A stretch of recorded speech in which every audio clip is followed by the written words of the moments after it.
ಯಾಕಂದರೆ ಅವರು ಕೆಲಸ ಕೇಳಿಕೊಂಡು ಪಾಪ ಬಡವರು ಅವ್ರ ಮನೆಗೆ ಬಂದಿದ್ರು. ಕೆಲವರು ZP ಮೆಂಬರ್ ಆಗಿರ್ಬೋದು, ಕೆಲವರು ಪೊಲೀಸ್ ಅವರು, ಹಿರಿಯ ನಾಗರಿಕರು, ಕೆಲವರು ಮಹಿಳೆಯರು. ಇದ್ರ ಬಗ್ಗೆ ಮಾತಾಡೋಕ್ಕೆ ನಾನು ನಿಜವಾಗ್ಲೂ ಬಹಳ ಬೇಸರ ಆಗ್ತಾ ಇದೆ. ಯಾಕಂದರೆ ಯಾವತ್ತು ಮಹಿಳೆಯರಿಗೆ ಈ ರೀತಿ ಪರಿಸ್ಥಿತಿ ಬರಬಾರ್ದು.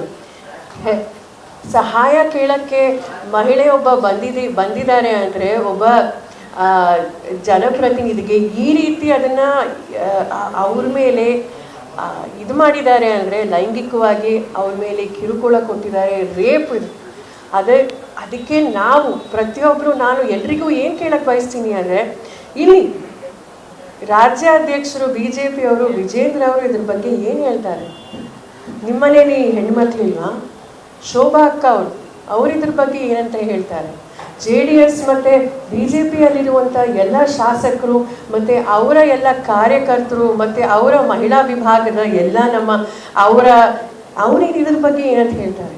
ದಯವಿಟ್ಟು ಯಾವುದೇ ಒಬ್ಬ ಮಹಿಳೆ ಮೇಲೆ ನಿಜವಾಗ್ಲೂ ಏನಾದರೂ ಆದರೆ ಖಂಡಿಸ್ಬೇಕು. ಇದು ನಿಜವಾಗ್ಲೂ ಅದು ವಿಶೇಷವಾಗಿ ನಮ್ಮ ಕರ್ನಾಟಕದಲ್ಲಿ ಈ ರೀತಿ ಆಗಿದೆಯಲ್ಲ, ನಿಜವಾಗ್ಲೂ ಇದು ಬಹಳ ಈ ಪರಿಸ್ಥಿತಿ ಯಾವತ್ತೂ ಬರಬಾರ್ದಾಗಿತ್ತು. ನಾನು ಪ್ರತಿಯೊಬ್ಬರಿಗೂ ಏನಂತ ಹೇಳಕ್ಕೆ ಬಯಸ್ತೀನಿ ಅಂದರೆ, ಈಗ ನೋಡಿ ನಮ್ಮ ಸುಮಲತಾ ಮೇಡಮ್ ಅವರು ಇದ್ರ ಬಗ್ಗೆ ಮಾತಾಡಿದ್ರ, ಕೇಂದ್ರದಲ್ಲಿ ಈಗ ನ್ಯಾಷನಲ್ ವುಮೆನ್ಸ್ ಕಮಿಷನ್ ಅವರು ಇದ್ರ ಬಗ್ಗೆ ಸುಮ್ಮನೆ ಇದ್ದಾರಲ್ಲ. ನಿಜವಾಗ್ಲೂ ಏನೇ ಪ್ರತಿಯೊಬ್ಬ ಮಹಿಳೆ, ನಾವು 50% ಇದ್ದೀವಿ ನಮ್ಮ ದೇಶದಲ್ಲಿ, ನಮ್ಮ ರಾಜ್ಯದಲ್ಲಿ. ನಿಜವಾಗ್ಲೂ ಈ ರೀತಿ ಆಗಿರೋದು ಪ್ರತಿಯೊಬ್ಬರು ಖಂಡಿಸ್ಬೇಕು. ಆಮೇಲೆ ಈಗ ನಾವು ಪ್ರತಿಯೊಬ್ಬರು ಅಷ್ಟೇ, ನಾನು ಒಂದು ಪ್ರಶ್ನೆ ನಾನು ಕೇಳಕ್ಕೆ ಬಯಸ್ತೀನಿ. ಭಾರತೀಯ ಜನತಾ ಪಾರ್ಟಿಯ ವಿಶೇಷವಾಗಿ ಪ್ರಧಾನಮಂತ್ರಿ ಅವರಿಗೆ ಮತ್ತು ಇಲ್ಲಿ ರಾಜ್ಯದ ಎಲ್ರಿಗೂ ಸಹ, ನೀವು ಈಗ ಇಲ್ಲಿ ಅಲಯನ್ಸ್ ನೀವು ಮಾಡಿದ್ದೀರಾ. ನೀವು ಈಗ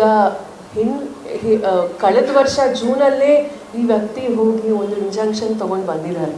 ಇವ್ರದೇ ಪಕ್ಷದ ಎಲ್ಲ ಮುಖಂಡರು ಸಹ ಹೋಗಿ ಹೇಳಿದ್ದಾರೆ ಟಿಕೆಟ್ ಕೊಡಬೇಡಿ ಅಂತ. ಆದರೂ ಸಹ ಈ ವ್ಯಕ್ತಿಗೆ ನೀವು ಟಿಕೆಟ್ ಕೊಟ್ಟು ಈ ರೀತಿ ಚುನಾವಣೆ ಕಳಿಸಿದ್ರಲ್ಲ, ನಿಮಗೆ ನಿಜವಾಗ್ಲೂ ಎಲ್ಲ ನಮ್ಮ ಕರ್ನಾಟಕದ ಅಲ್ಲ, ಎಲ್ಲ ಇಡೀ ದೇಶದ ಮಹಿಳೆಯರು ಮತ್ತು ಎಲ್ಲ ನಮ್ಮ ಪ್ರತಿಯೊಬ್ಬ ನಾಗರಿಕರು ನಿಮಗೆ ಚೀಮಾರಿ ಹಾಕ್ತಿದ್ದಾರೆ. ನಾವಿದನ್ನು ಖಂಡಿಸಿ, ನಾವು ಕಾಂಗ್ರೆಸ್ ಪಕ್ಷದಿಂದ ನಾನು ಒಬ್ಬ ಮಹಿಳೆಯಾಗಿ ನಾನು ಏನು ಹೇಳಕ್ಕೆ ಬಯಸ್ತೀನಿ ಅಂದರೆ, ಪ್ರತಿಯೊಬ್ಬ ಯಾರ್ಯಾರು ವಿಕ್ಟಮ್ಸ್ ಇದ್ದಾರೆ ದಯವಿಟ್ಟು ಮುಂದೆ ಬನ್ನಿ. ನಿಮಗೆ ನ್ಯಾಯ ಸಿಗೋವರೆಗೂ ನಾವು ನಿಮ್ಮ ಜೊತೆ ಇದ್ದೀವಿ. ಮುಂದೆ ನೋಡಿ, ನಮ್ಮ ದೇಶದಲ್ಲಾಗಿರ್ಬೋದು, ನಮ್ಮ ರಾಜ್ಯದಲ್ಲಾಗಿರ್ಬೋದು, ನಮ್ಮ ನಗರಗಳಾಗಿರ್ಬೋದು, ಮಹಿಳೆಯರಿಗೆ ಮೊದಲನೇದಾಗಿ ಸುರಕ್ಷತೆ ಇರಬೇಕು. ಹಾಗಾಗಿ ಈಗ ಮುಂದೆ ನಾವು ಪ್ರತಿಯೊಬ್ಬರಿಗೂ ನಾವು ಏನಂತ ಹೇಳಕ್ಕೆ ಬಯಸ್ತೀವಿ ಅಂದರೆ, ದಯವಿಟ್ಟು ಇಂಥವ್ರನ್ನ ದಯವಿಟ್ಟು ಸಪೋರ್ಟ್ ಮಾಡಬೇಡಿ. ಮುಂದೆ 10 ವರ್ಷದಿಂದ ನಿಜವಾಗ್ಲೂ ನೋಡಿ, ನಾವು ನಮ್ಮ ದೇಶದಲ್ಲಿ ಮಹಿಳೆಯರು ಸ್ವಾವಲಂಬಿಗಳಾಗಿ ತಮ್ಮ ಕಾಲ ಮೇಲೆ ನಿಂತ್ಕೊಂಡು ಹೊರಗಡೆ ಹೋಗಿ ಕೆಲಸ ಮಾಡಬೇಕು ಅಂತ ನಾವು ಪ್ರತಿಯೊಬ್ಬರು ಒಳ್ಳೆಯ ವಿದ್ಯಾಭ್ಯಾಸ ಸಿಗಬೇಕು, ಒಳ್ಳೆ ಕೆಲಸಕ್ಕೆ ಹೋಗಬೇಕು ಅಂತ ಈ ರೀತಿ ಇದೆ. ಆದರೆ ಈ ರೀತಿ ಘಟನೆಗಳು ಹೋದಾಗ ನಾವು ಇದೇ ಘಟನೆಯನ್ನು 10 ವರ್ಷದಿಂದ ನಾವು ನೋಡ್ಕೊಂಡು ಬರ್ತಾ ಇದ್ದೀವಿ. ನಿಜವಾಗ್ಲೂ 20, 30, 50 ವರ್ಷ ಹಿಂದೆ ಹೋಗಿದೆ ನಮ್ಮ ದೇಶ ಈ BJP ಬಂದಮೇಲೆ. ಹಾಗಾಗಿ ನಾನು ಪ್ರತಿಯೊಬ್ಬರಿಗೂ ಏನಂತ ಮನವಿ ಮಾಡ್ತೀನಿ ಅಂದರೆ, ದಯವಿಟ್ಟು ಪ್ರತಿಯೊಬ್ಬರೂ ಅಷ್ಟೇ ನಿಮಗೊಂದು ದೊಡ್ಡ ಜವಾಬ್ದಾರಿ ಇದೆ. ಯಾಕಂದರೆ ನೀವು ಈಗ ಯಾರಿಗೆ ಹೋಗಿ ಈಗ ಮತ ಹಾಕ್ತಿರೋ ಅವರು ನಮ್ಮ ಅಕ್ಕ ತಾಯಂದ್ರಿಗೆ, ವಿಶೇಷವಾಗಿ ಎಲ್ಲ ನಮ್ಮ ಸಹೋದರಿಗೆ ನಾನು ಕೈ ಜೋಡಿಸಿ ಮನವಿ ಮಾಡ್ತೀನಿ. ದಯವಿಟ್ಟು ಇದು ನಮ್ಮ ಮಹಿಳೆಯರ ಗೌರವದ ಪ್ರಶ್ನೆ.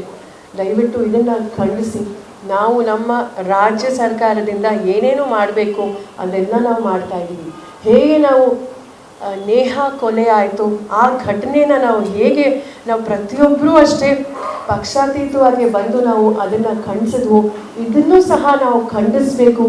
ಇಂಥವ್ರನ್ನ ದಯವಿಟ್ಟು ಸಪೋರ್ಟ್ ಮಾಡಬೇಡಿ ಅಂತ ನಾನು ಪ್ರತಿಯೊಬ್ಬರಿಗೂ ನಾನು ಮನವಿ ಮಾಡ್ತೀನಿ. ಮತ್ತೊಮ್ಮೆ ಧನ್ಯವಾದಗಳು.